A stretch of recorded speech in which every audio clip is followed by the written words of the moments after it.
ना ही वो अंडे वाले जी, वो अपने अंडे बेचते हैं सारे साल तो, और जब चुनाव का वक्त आता है तो सोचते हैं कि अंडे की कीमत यहाँ से वसूली जाए। लोग पैसे से भी गाड़ी बैठने को तैयार नहीं है। ये जो मोहब्बत लोगों के बीच में हमारे लिए है, इसकी कोई कीमत नहीं। जवाहर बेगम साहब जो है 5 साल क्षेत्र में कोई नजर तो आई नहीं, उनसे ज्यादा एक्टिव तो अनीता जी और नेम सिंह जी थे। मैं इस बात का पूरी तरह से खंडन करता हूँ, इसमें कोई सच्चाई नहीं है। हमने कामा से आवेदन ही नहीं किया, ना हमें कामा से टिकट चाहिए। हम नगर के रहने वाले हैं, यहाँ की जनता ने हमें चुना और हमने इन 5 सालों में यहाँ की जनता की सेवा करी। इतने बड़े नेता नहीं है जो कहीं कहीं से जाकर चुनाव लड़े, वो पायलट साहब हो या नरेंद्र मोदी हो या और बड़े बड़े नेता हो, कहीं जाकर चुनाव लड़ लें। हम कामा में किसी लोगों को जानते ही नहीं। हमारा तो घर ये है। आज जो है मेरे फोन में 10,000 तो फोन नंबर है यहाँ के लोगों के, जिनको मैं पर्सनल टच में हूँ। ऐसा सोचते हैं तो ये तो मेरे लिए पॉजिटिव बात है कि मैं इतना इन्फ्लुएंशियल व्यक्ति हूँ जो बीजेपी का टिकट भी मैनेज कर सकता हूँ। तो यहाँ की नगर की जनता को सोचना चाहिए, तो फिर वो कहाँ दिमाग लगा रहे हैं अपना।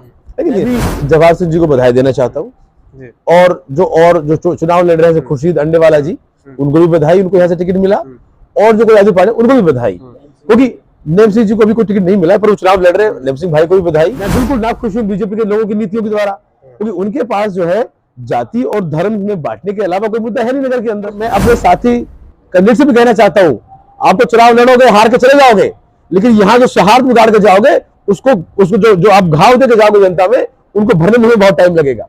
उसका खामियाजा एक आम आदमी, गरीब आदमी भुगतता है रोड के ऊपर। इस वक्त आप डीटीवी देख रहे हैं। मैं आपको बता दूं, मेरे साथ खास मेहमान विधायक वाजिब अली अभी जो है कांग्रेस की टिकट की लाइन में है, क्योंकि अभी टिकट मिला नहीं है। लेकिन कल से जब वो दिल्ली से लौटे हैं तो हंसते हुए जब लौटे, लोगों का अंदाजा ये था कि कहीं ना कहीं कांग्रेस का टिकट जो है वो पक्का है।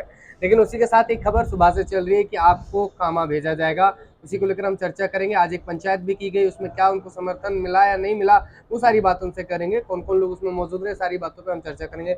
बहुत बहुत स्वागत है विधायक साहब आपका। धन्यवाद कोहली जी आपका, और डीटीवी न्यूज के देखने वाले सारे व्यूअर्स का। जी सर, अभी टिकट की बातें चल रही हैं और टिकट में सबसे अभी जो खबर चल रही है, हवाले सूत्रों के हवाले से जानकारी मिल रही है कि आपको कामा भेजा जा सकता है। इसमें कितनी सच्चाई है और आप क्या चाहते हैं? मैं इस बात का पूरी तरह से खंडन करता हूँ, इसमें कोई सच्चाई नहीं है। हमने कामा से आवेदन ही नहीं किया, ना हमें कामा से टिकट चाहिए। हम नगर के रहने वाले हैं, यहाँ की जनता ने हमें चुना और हमने इन 5 सालों में यहाँ की जनता की सेवा करी है। पेड़ बोए हैं, बीज बोए हैं, और चारों दिशाओं में ऐतिहासिक काम नगर में हुए हैं। अब ये वक्त है उन कामों को जनता के बीच में ले जाने का और चुनाव लड़ने का। तो निश्चित तौर पे आज कांग्रेस पार्टी बहुत मजबूत स्थिति में नगर में है, और अभी जो बाकी जो कैंडिडेट्स हैं उनका जनता से कोई लगाव ऐसा नहीं है। उनकी छवि एक आम आदमी को प्रभावित करने वाली नहीं है। तो ये चुनाव नगर की जनता, कांग्रेस के सिंबल पे हमें पूर्ण रूप से विश्वास है कि हम लोग मिल के लड़ेंगे और चुनाव जीतेंगे। ऐसी खबरें भी आ रही हैं कि जो बीएसपी से जितने भी शामिल हुए थे विधायक, उनको शायद अब की बार टिकट ना मिले। और जैसा भी आपने कहा कि हम कामा से नहीं लड़ेंगे, हम नगर से चुनाव लड़ेंगे, लेकिन वहीं देखा जा रहा है कि संदीप यादव के लगाया जा रहा है कि कहीं ना कहीं उनको किशनगढ़ से टिकट मिल सकता है। तो ऐसे में देख रहे हैं लोग कि शायद आपको भी कामा भेज दिया जाए। तो अगर फैसला पार्टी ले लेती है तब आप क्या करेंगे? देखिए, पहली बात तो हम जो लोग उस पिछला चुनाव जो जीते, वो सारी वो सीटें हैं जो कांग्रेस की बहुत कमजोर सीटें थी। नगर में पिछले 3 चुनाव कांग्रेस हार चुकी है। तिजारा में भी 2 चुनाव कांग्रेस हार चुकी है। किशनगढ़ बास में 2 चुनाव किशनगढ़, तो ये, और नदवाई में तो कई चुनाव कांग्रेस हार चुकी है। तो निश्चित तौर पे हम जब शामिल हुए तो हम इस पार्टी को मजबूत करने के लिए और सरकार को मजबूत करने के लिए, ताकि हमारे काम हमारे क्षेत्र में हो सके और वो उसको करने में सफल रहे। आज कांग्रेस पार्टी बहुत मजबूत स्थिति में यहाँ पर है, और चलो रिजल्ट तो ऊपर वाले के हाथ में है, सामने आ जाएगा। तो एक दौर वो भी था जब इससे पहले चुनाव में कांग्रेस पार्टी 7 या 8 नंबर पे रही, उससे पहले पता नहीं कहाँ नंबर पे रही। तो आज जो है नगर के अंदर कांग्रेस पार्टी मजबूत है। तो टिकट की तो मुझे लगता नहीं कि कहीं कोई परेशानी है, क्योंकि हमें ये लगता है कि हम सब लोग मिलकर जो काम किया है, उन कामों के द्वारा पार्टी मजबूत हुई है। लोगों में अच्छा मैसेज गया है, गहलोत साहब की नीतियां हमने धरातल तक पहुंचाई है। टिकट तो हमें नहीं लगता कि कोई मुश्किल होनी चाहिए, और नगर की जनता बिल्कुल टिकट का इंतजार कर रही है। आज या कल में घोषणा हो जाएगी और आप देखेंगे एक ऐतिहासिक माहौल इस बार कांग्रेस का बनेगा और बहुत दिन बाद 20 साल बाद कांग्रेस जो है दोबारा कांग्रेस के परचम पे नगर में चुनाव जीतेगी। सर मेरा सवाल ये है कि अगर पार्टी ये फैसला लेती है, किसी और विधानसभा से आपको भेजती है, एक प्रत्याशी के रूप में, उम्मीदवार के रूप में अपना दावा आपके ऊपर खेलती है किसी भी विधानसभा से, तब उसके बाद आपका क्या फैसला रहेगा? नगर चुनेंगे या फिर जहां पार्टी? देखिए, हम इतने बड़े नेता नहीं है जो कहीं कहीं से जाके चुनाव लड़े। वो पायलट साहब हो या नरेंद्र मोदी हो या और बड़े बड़े नेता हो, कहीं जाके चुनाव लड़ लें। हम कमा में किसी लोगों को जानते ही नहीं। हमारा तो घर ये है। आज जो है मेरे फोन में 10,000 तो फोन नंबर है यहाँ के लोगों के, जिनको मैं पर्सनल टच में हूँ। मैं करीब जो है कि कई हजार लोगों की हेलो सुन के आवाज पहचान लेता हूँ कि भाई अच्छा जी बोलिए। तो ये जो कनेक्ट है यहाँ की जनता का, आपने देखा होगा कि कई और उम्मीदवार भी बन गए, लोग पैसे से भी गाड़ी बैठने को तैयार नहीं है। ये जो मोहब्बत लोगों के बीच में हमारे लिए है, इसकी कोई कीमत नहीं है। तो निश्चित तौर पे हमारा मन है कि हम अपनी जनता के बीच में रहें और उनकी आवाज बने। नगर के रहने वाले हैं, यहाँ की जनता ने हमें यहाँ तक पहुंचाया है, तो हमारा परम कर्तव्य है कि हम उनकी आवाज बनके रहें। और पार्टी का फैसला ये आता है कि टिकट नहीं मिलता है, तो फिर आपका फैसला क्या होगा? तो मुझे ऐसा लगता नहीं है कि पार्टी का ऐसा फैसला होगा। फिर भी अगर पार्टी का फैसला आता है कि बाजीबली को टिकट ना देकर किसी और को टिकट दिया जाए, क्योंकि टिकट की जो क्राइटेरिया, पहला क्राइटेरिया है जिताऊ। हमें तो लगता है कि हम सबसे ज्यादा बेस्ट ऑप्शन है। अगर मान लो कोई और बेस्ट ऑप्शन आता है तो बिल्कुल मैं पार्टी के साथ रहूंगा और कोई विद्रोह किसी बात का नहीं होगा। पार्टी के साथ रहेंगे, पार्टी को जिताएंगे। आज जो देश के अंदर और जो क्षेत्र के अंदर एक जरूरत है कांग्रेस विचारधारा की, बात खाली अकेले वाजिब अली या अशोक गहलोत जी या राहुल गांधी की नहीं है। बात देश के अंदर जो है लोकतांत्रिक जो प्रणाली है, उसमें विश्वास पैदा करने की प्रणाली है। सुप्रीम कोर्ट ने कहा कि जो चुनाव आयुक्त है वो कैसे उसका चयन होगा। सरकार अध्यादेश लाती, इस बात को मानने को तैयार नहीं है। संविधान में अलग अलग जगह बदलाव किए जा रहे हैं। तो निश्चित तौर पर ये जो रिजीम चल रही है, ये जो है लोकतांत्रिक सिस्टम को खत्म करने देने वाले रिजीम। तो हमारा सबका कर्तव्य है कि हम भाईचारे की बात करें, जोड़ने की बात करें। राहुल गांधी जी जिन मूल्यों को लेकर चल रहे हैं देश के अंदर, रोजगार की बात है, गरीबी की बात है, अर्थव्यवस्था की बात है, एक अच्छे सौहार्द की बात है, एजुकेशन की बात है, हमको इन चीजों पे आना पड़ेगा। तो ये बहुत बड़ी लड़ाई है। बात खाली चुनाव हार जीतने की नहीं है। बात इस देश के अंदर आप किन वैल्यूज पे खड़े होते हो और ज्यादा से ज्यादा लोगों को उन वैल्यूज पे कनेक्ट करो, बात इस चीज की है। तो निश्चित तौर पर हम कांग्रेस के साथ हैं। अगर पार्टी चुनाव लड़ाएगी तो चुनाव लड़ेंगे, अगर पार्टी चुनाव नहीं लड़ाएगी तो भी पार्टी का साथ देंगे। जो आज पंचायत की गई, पंचायत में चौधरी अख्तर के वहां घर पे निवास पे रखी गई थी, कौन कौन लोग उसमें मौजूद रहे, क्या उस पंचायत में फैसला हुआ? वो एक कस्बे के कुछ इश्यूज को लेकर पंचायत थी और हमारा सिकरी जो कस्बा है बहुत खूबसूरत कस्बा है। यहाँ पे 7,036 बिरादरी एक साथ मिलकर रहती है और कोई भी ऐसा निर्णय हो कस्बे के अच्छाई का, भलाई का, वो मिलकर लेती है। कस्बे ने हमेशा हमें बहुत मजबूत किया है और तो निश्चित तौर पे वो कस्बा सब एक है। आने वाले चुनाव में भी कस्बा एक होकर चुनाव लड़ेगा, पूरी सीकरी चुनाव लड़ेगी, क्योंकि सीकरी को जरूरत बहुत थी। सीकरी को हमेशा ठगा गया, वोटें तो ली गई पर इस क्षेत्र की जो जरूरत थी वो किसी एमएलए ने अब से पहले नहीं रखी। आज सीकरी अपने आप में आत्मनिर्भर महसूस करती है। उसकी जो विकास की जो सारे काम है वो पूरे हुए, बहुत सारे विकास के काम जो है वो पाइपलाइन में है। तो सीकरी मिलजुल कर आगे बढ़ेगी और आप देखेंगे आने वाले चुनाव में ऐतिहासिक रिजल्ट सीकरी से और पूरे क्षेत्र से मिलेगा। चौधरी अख्तर जी लगभग 4 से 4.5 साल आपसे दूर रहे, दूरियां रही, आज चुनाव के वक्त में आज समीप होते नजर आ रहे हैं, क्या वजह थी जो पहले बहुत दूर रहे? देखिए, हर आदमी अपनी स्वतंत्र सोच रखता है। कई बार आपके विचार मिल पाते हैं, कई बार विचार आपके कई बातों में नहीं मिल पाते, लेकिन वो अपने घर की अंदरूनी बातें हैं। बात जब चुनाव की आएगी तो आज पूरी विधानसभा की बात है। तो जहां पूरी विधानसभा की बात है, जहां पूरे क्षेत्र की बात है, पूरे क्षेत्र के विकास की बात है, वहां हम सब लोग एक हैं, सभी अपने हैं, कोई दूर नहीं है। और आने वाले वक्त में अभी जब रिजल्ट टिकट डिक्लेयर हो जाएंगे तो आप देखेंगे बहुत मजबूती से सीकरी इस चुनाव को लड़ेगी और जीतेगी। सर एक और बात मैं आपसे जानना चाहूंगा, अक्सर कर जो पूर्व विधायक यहाँ से रही हैं अनीता जी, उनके समर्थक जो है वो एक आरोप लगा रहे हैं कि जवाहर जी को जो टिकट मिला है वो उसमें कहीं ना कहीं विधायक जो रहे हैं नगर से वाजिब अली, उनका अहम रोल रहा है। वो इस वजह से कि एक फोटो भी बार बार वायरल किया जा रहा है जिसमें जो सतीश पूनिया जी हैं, अध्यक्ष रहे हैं राजस्थान भाजपा के, वो आपके परिवार के साथ मिलकर बैठकर वहाँ उसके फोटो जो हैं वायरल हो रहे हैं, तो इसमें क्या सच्चाई है और क्या कुछ आप इसमें कहेंगे? अम, देखिए, अगर ये लोग ऐसा सोचते हैं तो ये तो मेरे लिए पॉजिटिव बात है कि मैं इतना इन्फ्लुएंशियल व्यक्ति हूँ जो बीजेपी का टिकट भी मैनेज कर सकता हूँ। तो यहाँ की नगर की जनता को सोचना चाहिए, तो फिर वो कहाँ दिमाग लगा रहे हैं अपना, है कि नहीं? दूसरी बात, देखिए, आदरणीय सतीश पूनिया जी पूर्व अध्यक्ष राजस्थान भाजपा, और भी बहुत सारे नेता, राजेंद्र राठौड़ साहब भी, और बहुत सारे नेता, नरेंद्र मोदी जी भी, जब वो विदेश दौर पे, ऑस्ट्रेलिया के दौर पे होते हैं तो हमारा एक परिवार वहाँ एक अलग साथ रखता है। मेरे ब्रदर वहाँ के एक्टिव पॉलिटिक्स में भी है, 2 बार वहाँ से मेंबरशिप से काउंसलर रहे हैं। तो निश्चित तौर पे एक शिष्टाचार मुलाकात एक राजस्थानी होने के नाते सबसे होती है, चाहे कोई कांग्रेस के और बहुत सारी पार्टियों के, इससे पहले समाजवादी के बहुत सारे लोग गए। तो वो एक शिष्टाचार, एक सिस्टम है।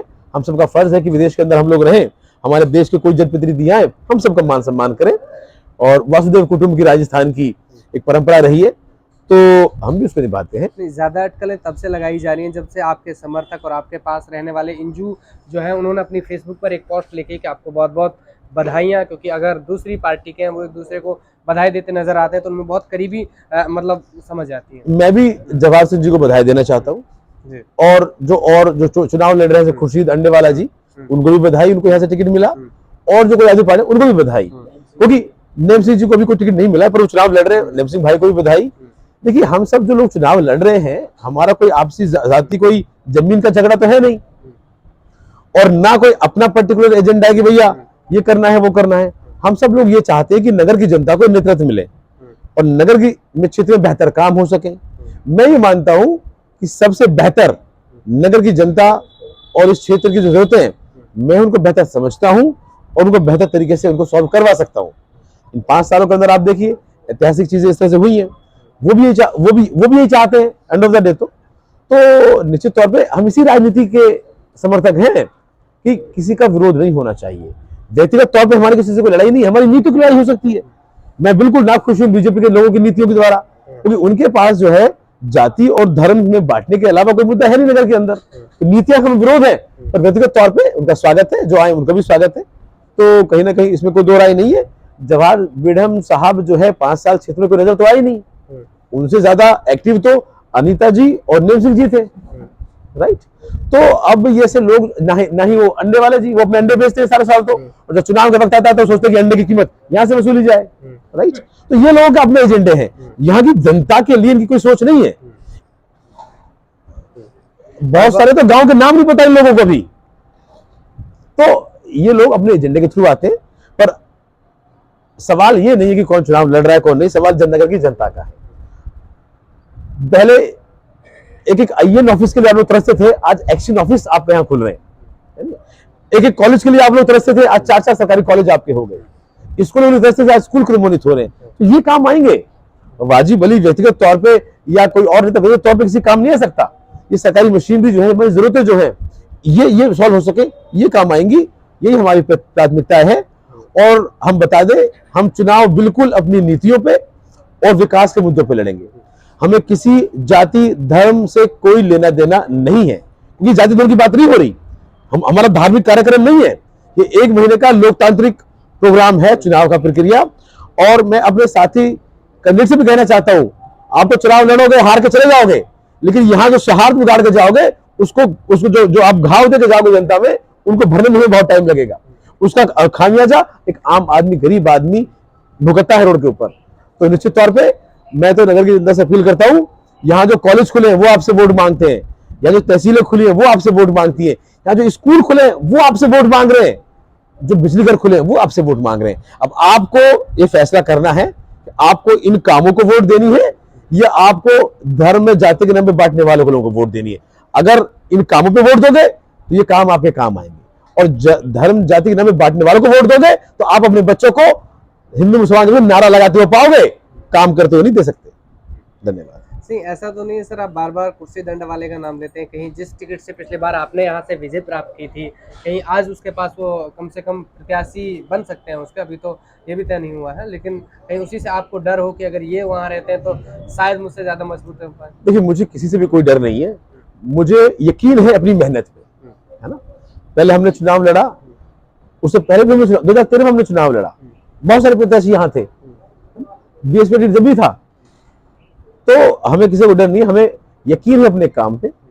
और निश्चित तौर बहुजन समाज पार्टी आज अपनी दिशा छोड़ चुकी है, नहीं तो यूपी के अंदर उनकी एक सीट आती क्या, और उनका एक ही मुद्दा है, हमें तो कांग्रेस को हराना है।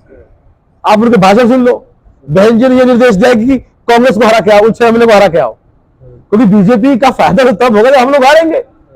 तो उनका उद्देश्य जीतना नहीं है, उनका उद्देश्य किसी की सेवा करना नहीं है, उनका उद्देश्य आम जनता की आवाज उठाना नहीं है। जब आप कहां थी बहन जी जब मुसलमानों के खिलाफ एनआरसी और सीसीए पास हो रहा था? कहां थी बहन जी जब जब पूरे देश के अंदर दलितों पर अत्याचार होता है? कहां उनकी आवाज निकलती? कितनी बार उन्होंने प्रदर्शन किया? कहां थी बहन जी जब उसी समाज का एक आदमी चंद्रशेखर रावण को गोलियां लगी और उनके भतीजे कहते हैं कौन चंद्रशेखर रावण? बिल्कुल। तो ये लोग समाज के या ये लोग किसी के सगे नहीं है।